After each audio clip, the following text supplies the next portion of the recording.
Leader की नहीं लग रही थी, बल्कि मुझे लग रहा था कोई गुंडा जवाब दे रहा है। इकरार भाई आप इमरान खान को कहते रहे कि बदतमीजी को फरोग दे रहे थे, मुझे आज अच्छा पता ये कि इमरान खान ही बल्कि इकरार हसन बदतमीजी अब कितनी अजीबोगरीब बात है ना कि हमारे सारे दोस्त माशाल्लाह उन्हें ये तहजीब तमद्दुन अखलाकियात ना अब याद आ गई हैं।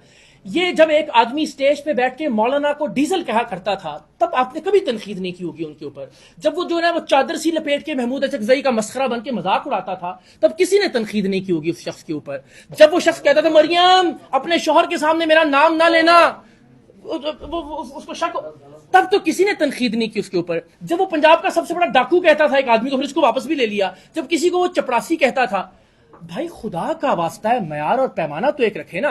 हाँ पहले आप ये साबित कीजिए कि आपने इन सारी बदबख्तियों को, इन सारी मुगल्लसात को आपने कंडेम किया है, फिर ये अखलाकी जुर्रत करें कि मुझसे आके सवाल करें कि भाई आपने ये लफ्ज कैसे इस्तेमाल किया। और यार आप तो मॉडरेटर हैं यार, ना करें। आपने जो जवाब को मिलाया इमरान खान के साथ और आपने ये कहा कि मैं उसको लाख दर्जे बेहतर उससे समझता हूँ, लेकिन जवाद ने अपने घर में आए हुए सहाफी की तजलील की, हर जगह पे लोगों की तजलील की। उसके सपोर्टर तो है नहीं क्योंकि वो लोगों की कैसे तजलील करेंगे। तो आप ये कह रहे हैं कि वो इमरान खान से ज्यादा बेहतर है, ठीक है। दूसरी बात कि आप यहाँ पर ये कह रहे हैं कि उसने मुझे ये कहा कि ए भी जलील होएगा, मतलब आपने अपने जो ब्लॉग में ये बात कही उसने ये नहीं कहा, ये पीटीआई के लोगों ने अपनी तरफ से जोड़ लिया। ये आप अपना ब्लॉग अभी रिकॉर्ड निकाले तो सुन के आए सर, आपने वहां पर ये बात कही कि उसने ऐसे नहीं कहा बल्कि पीटीआई के लोगों ने नहीं के साथ जोड़ लिया।